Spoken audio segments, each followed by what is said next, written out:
Lo habíamos anunciado, damos la cordial bienvenida a la politóloga argentina Janina Mondino, quien reside en el Ecuador ya hace muchos años, pero entiendo, Janina, que vas y vienes por el mundo. Qué gusto que nos acompañes, bienvenida. Muchísimas gracias, Luisa, por la invitación y un saludo a todos quienes nos acompañan a través de la transmisión.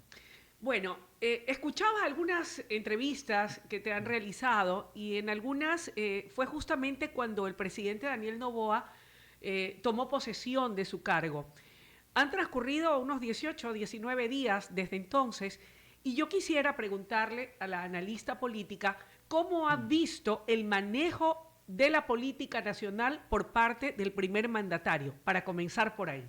Bueno, creo que el Ecuador, esto no es ajeno, vive un momento complejo porque tenemos un repunte de violencia, pero creo que sobre todo tenemos una situación que asfixia a los ciudadanos de algunos problemas estructurales represados y sin solucionar durante años que hoy están pasando una factura importante, tema económico, tema seguridad, falta de reactivación de trabajo, entre otros. Y es en ese contexto en donde por primera vez, adicionalmente, si vamos a lo político legislativo, tenemos un ensayo de bipartidismo en el Congreso, en la Asamblea Nacional.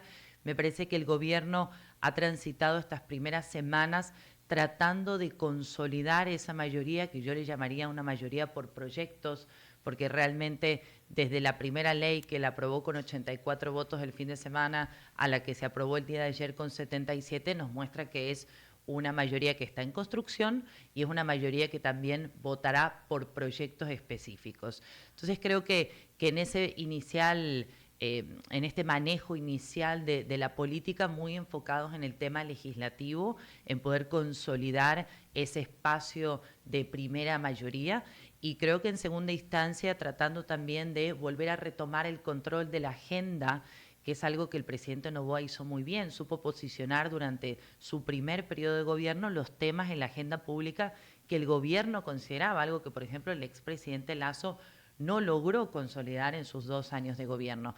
Este nuevo rol de la vocera me parece que sirve un poco para volver a lograr esa colocación de temas que el gobierno quiere, que el gobierno necesita y por supuesto tratar de permear mucho más a nivel de la ciudadanía. Janina, enfoquémonos en el tema de la asamblea, el manejo de la misma. Recordemos que esta asamblea está conformada en su mayoría por los millennials. Tiene gente muy joven y son pocos los que son políticos de vieja data o de vieja trayectoria. Pero a ratos hay quienes cuestionan que a pesar de decirse ser de una manera nueva o el nuevo Ecuador o una nueva forma de hacer política, en ocasiones caerían en los mismos errores de esa vieja política a la que tanto se ha cuestionado, a la que tanto se le han hecho observaciones por no haber tenido amplitud, por no haber permitido el diálogo, porque no hayan habido los consensos. O porque no se les haya dado la oportunidad del debate en temas tan polémicos como la ley que fue aprobada el día de ayer, que a claras luces, de acuerdo a muchos actores políticos y analistas, no fue lo suficientemente debatida. Bueno, efectivamente creo que vuelvo con la idea inicial.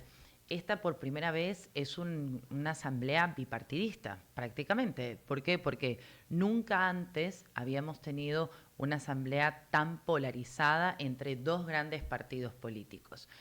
Dicho esto, creo que el gobierno ha tomado este apoyo importante, ratificado en abril en la segunda vuelta con más de 10 puntos, y lo ha tomado porque vemos que ha logrado, esto es un tema de votos, ¿sí? Ha logrado con los votos alcanzados no solo tomar las autoridades, es decir, la presidencia y las 2 vicepresidencias, sino también la mayoría de las comisiones. Como bien dice, esto no es la primera vez que lo vemos en el quehacer legislativo, también lo hemos visto antes, pero yo creo que va un poquito más allá y es en esta ruta que se ha trazado el gobierno, y lo ha dicho el presidente el día del discurso, de que con el gabinete y la asamblea plantean prácticamente el presidente un trabajo en equipo para poder aprobar lo que ellos consideran las leyes y proyectos urgentes para las principales hoy preocupaciones, como por ejemplo el tema de la seguridad. Sí, por supuesto que falta debate y por supuesto que el Ecuador necesita también romper esa polarización y creo que antes lo decía el ex candidato presidencial, Yacu Pérez, es momento también de un diálogo nacional, porque esta violencia estructural en la que vivimos hoy, esta falta de reactivación económica, los problemas a los cuales no son de ahora, no son de este gobierno, sino que vienen represados durante años, la calidad del gasto público, porque el Ecuador tiene un problema de endeudamiento muy importante y eso por supuesto pasa factura no solo en la calidad de los servicios públicos, sino también en la capacidad de poder ir a pedir nuevo financiamiento para enfrentar al crimen organizado. Creo que todos estos son temas que superan de pronto una dinámica política y necesitarían de este gran diálogo, este gran espacio de consenso que incluso le daría mayor legitimidad al trabajo que viene haciendo el presidente Noboa. Ahora, en las condiciones actuales, ¿es posible lograr ese diálogo de unidad nacional en donde puedan estar sentados los montubios, los campesinos, el sector indígena, el sector industrial? Es decir, y tantos otros que se me escapan, organizaciones civiles, organizaciones obreras, sindicatos. ¿Podrán sentarse todos junto con el Poder Ejecutivo, con el poder, su brazo político en la Asamblea y hacer efectivo este diálogo? Pregunto esto porque ya vimos lo que está pasando a guisa de ejemplo en Pachacutic, donde hay fragmentación, hay división, y no lo digo yo, lo decía el ex candidato presidencial Yacu Pérez hace unos instantes. Desafortunadamente, ni el diálogo, ni la consulta, ni el escuchar han sido parte de la dirigencia actual en ese brazo político. ¿Podría darse en el país? ¿Hay las condiciones, crees tú, para poder hacer realidad ese diálogo nacional?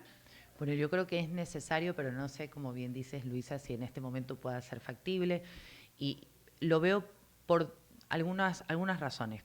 Pienso primero en la gran crisis de representatividad o la gran crisis de legitimidad que tienen los partidos políticos tradicionales, que tienen algunos actores políticos, que tienen espacios de decisión y adicionalmente las instituciones.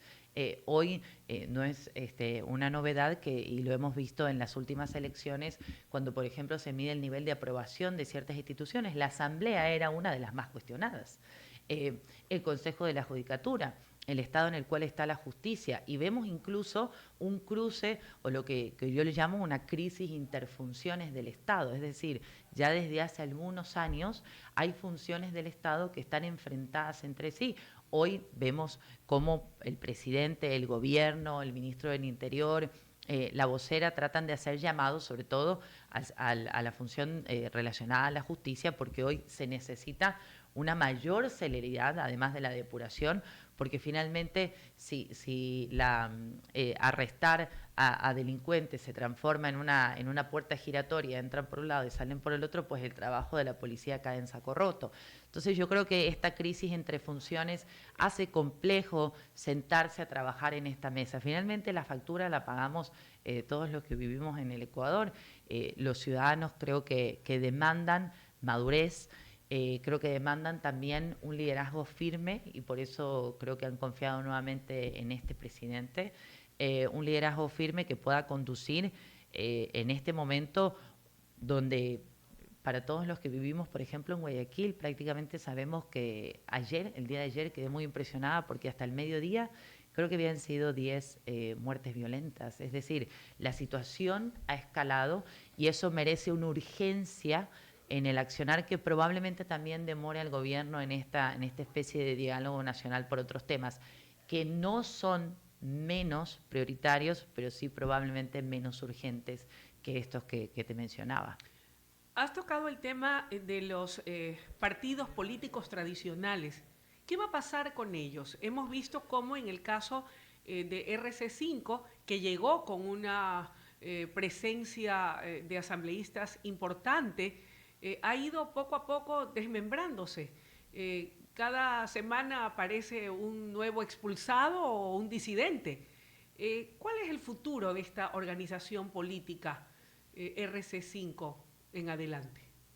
Bueno, yo creo que la RC5 se convirtió en parte del panorama político, es decir, el presidente y su partido ADN hoy son lo que en su momento fue la RC5, es decir, este nuevo partido que irrumpía en el espacio político, en la política nacional, que tenía rostros nuevos. Hemos estado, bueno, el Ecuador estuvo acostumbrado por más de 15 años a la participación del correísmo en las elecciones, en el gobierno, por tanto, son parte del paisaje y creo que también eso los convirtió en parte de los partidos tradicionales.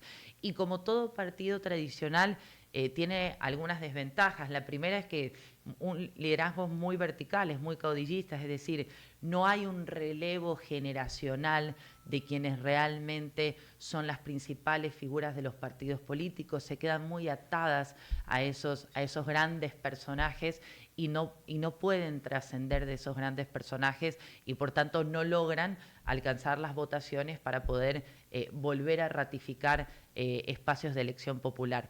Yo creo que el momento, más allá de la RC5, para todos los partidos es un momento de crisis interna, ¿sí? Porque no todos, porque nadie prácticamente ganó las elecciones, nadie puede considerar que en las elecciones pasadas tuvieron éxito.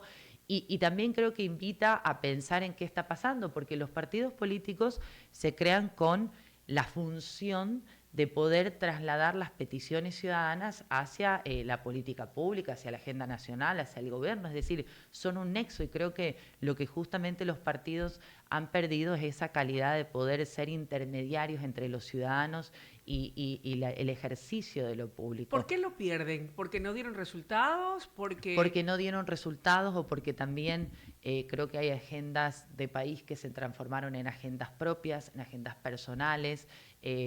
Vemos a líderes vinculados con temas de corrupción, con procesos judiciales. Entonces yo creo que ese discurso, esa narrativa de una agenda país, de un proyecto para el Ecuador, muchas veces se pierde dentro de esto de que estoy defendiéndome de un caso de que están vinculados a temas de corrupción, etcétera, etcétera. Entonces creo que básicamente no hubo relevo generacional, no hubo una escucha activa, no hubo participación con la ciudadanía, no hubo un enlace, no hubo una representación adecuada y pues ahí está, desde el 2023 el Ecuador ha ratificado que quiere un cambio generacional en la política y creo que el presidente Daniel Noboa es la expresión de eso, ¿no? De que los ciudadanos querían darle la oportunidad a nuevas personas en el espacio público.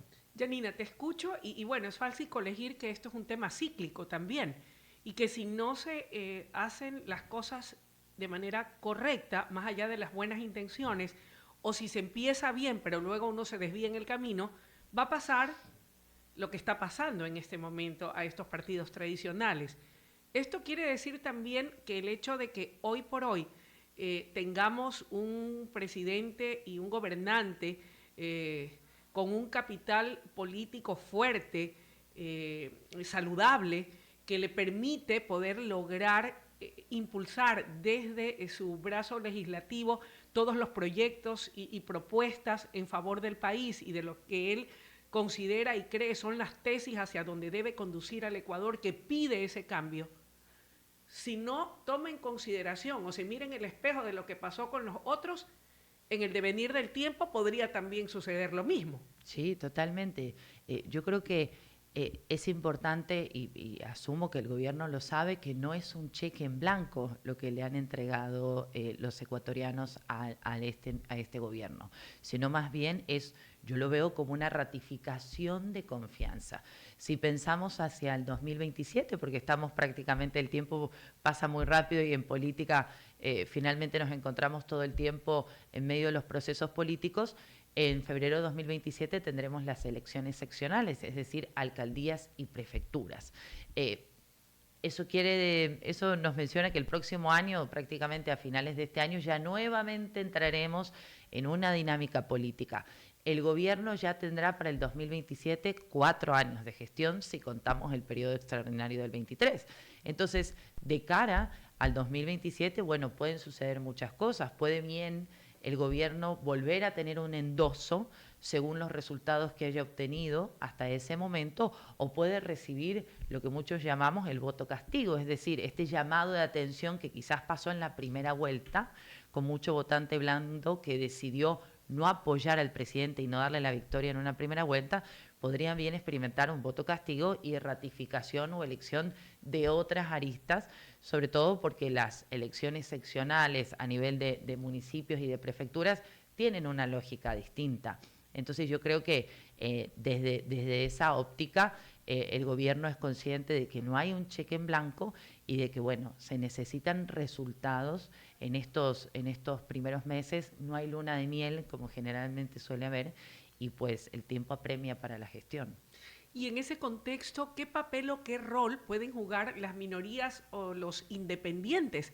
Porque tal como está configurada la Asamblea, es verdad, hay una polarización de dos bloques con una mayor representatividad popular, pero también están otros partidos políticos y también hay independientes que hemos visto en algunos casos se suman, en otros casos se abstienen y en otros casos votan en contra. ¿Qué rol o qué papel juegan y qué va a pasar con ellos en un futuro político próximo o de mayor plazo?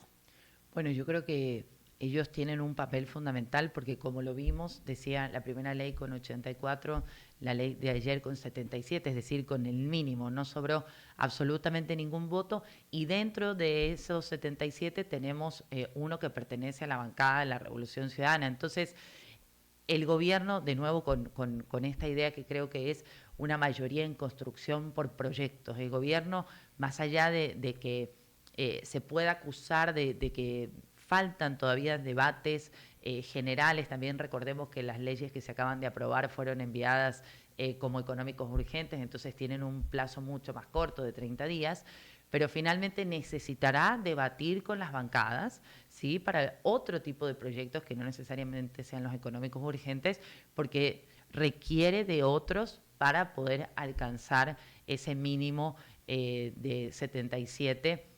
Creería yo que es casi, salvo alguna excepción, muy imposible contar con los más de 101 que se necesitarían para una mayoría especial o calificada, pero finalmente el gobierno tendrá que acercarse a esos independientes y, por supuesto, tendrá que adecuar en su momento, como en cualquier quehacer legislativo, como en cualquier negociación legislativa, poder adecuar ciertos articulados para obtener el apoyo. Janina, para ir cerrando la entrevista en honor al tiempo, entonces estamos claros de que el gobierno goza de un capital político importante, de que ha tomado acciones que han tenido un respaldo significativo dentro de la Asamblea, salvo lo que ocurrió el día de ayer, pero que finalmente igual metió el gol porque fue aprobada esta polémica ley. De aquí en adelante, ¿cómo deberá conducirse y cuáles deberán ser sus prioridades? Seguridad, sin duda. Hoy seguridad y economía son los dos temas que están presentes en la mesa de los ecuatorianos desde hace algunos años ya. Cuando revisamos los análisis de opinión, vemos que se repiten, pero seguridad ocupa desde hace 3, 4 años un lugar prioritario en las necesidades ciudadanas que no lo había ocupado antes, que siempre estaba la economía. La seguridad y la economía se complementan. Si no tenemos una reducción en los índices de inseguridad, necesariamente no vamos a tener una reactivación, por ejemplo, del comercio si siguen incrementándose las vacunas, los secuestros, las extorsiones.